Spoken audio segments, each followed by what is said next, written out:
బంగారంపై ఆంక్షలు కొరివితో తలగొక్కోవడమేనని వైఎస్ఆర్సీపీ ఎమ్మెల్యే రోజా అన్నారు.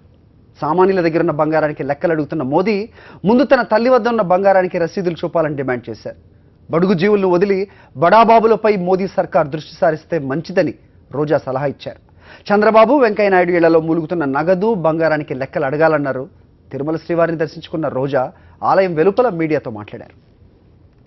హిందూ దేశంలో బంగారు అంటే లక్ష్మీదేవి. ఆడవాళ్ళందరూ కూడా తాలిబొట్ల నుంచి మరి ఏ విధంగా కాళ్ళ పట్టీల వరకు మరి ఒళ్ళంతా కమ్మలు గాజులు అంటూ లక్షణంగా రెడీ అవుతారో ఆ బంగారం మీద కన్నేసి ఈరోజు వాటికి రసీదులు అడుగుతున్నారు.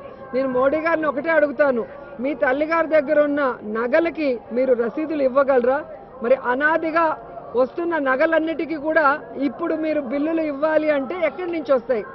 నిజంగా మీకు ఈ బంగారాన్ని అరికట్టాలి, ఏదైతే ఈ బ్లాక్ మనీతో కొన్నది అంటే మీకు ధైర్యం ఉంటే ఫస్ట్ అంబానీ ఫ్యామిలీ నుంచి, అదానీ ఫ్యామిలీ నుంచి స్టార్ట్ చేయండి. అలాగే రాష్ట్రం విషయానికి వస్తే వెంకయ్య నాయుడు ఫ్యామిలీ, అలాగే చంద్రబాబు నాయుడు ఫ్యామిలీ నుంచి మీరు దాడులు చేయడం స్టార్ట్ చేస్తే బంగారం మీద ప్రతి ఒక్కరు కూడా నమ్మే పరిస్థితి ఉంది. ఎందుకంటే ఏ విధంగా అంబానీ ఫ్యామిలీ, చంద్రబాబు నాయుడు ఫ్యామిలీ దాడులు అనగానే జన చైతన్య యాత్రలను కూడా ఆపేసి ఏ విధంగా లోకేష్ బాబు ఫారిన్ ట్రిప్కి వెళ్ళడం మనం చూసాం.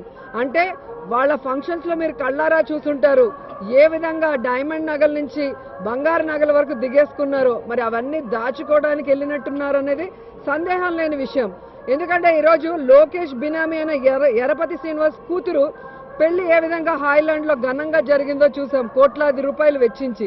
మరి సామాన్యుడికి 500 దొరకని పరిస్థితిలో ఇన్ని వందల కోట్లు ఖర్చు పెట్టి ఏ విధంగా కేంద్ర మంత్రి దత్తాత్రేయ గారు కానీ, అలాగే ఎమ్మెల్యే గొండ ఎరపతి గారు కానివ్వండి, అలాగే గాలి జనార్దన్ రెడ్డి గారు కానివ్వండి, ఇలా చూసుకుంటూ పోతే వీరికి ఎక్కడి నుంచి డబ్బులు వస్తున్నాయి? అంటే బడాబాబుల ఇళ్లలో కొత్త నోట్లే బ్లాక్ మనీ మార్కెట్లో లాగా ఈరోజు ప్రవహిస్తుంటే, పేదవాడికి 100 రూపాయలు దొరకకుండా కష్టపడుతుంటే మీరేదో బ్లాక్ మనీ అరికడతాం, బంగారం అరికడతాం అంటే ప్రజలు నమ్మే పరిస్థితి లేదు. ఎందుకంటే మోడీ గారు తన అమ్మని క్యూలో నించోబెట్టాడు డబ్బుల కోసం, కానీ అంబానీ నించోబెట్టుకోలేకపోయాడు అనేది ప్రజలందరూ గమనిస్తున్న విషయం.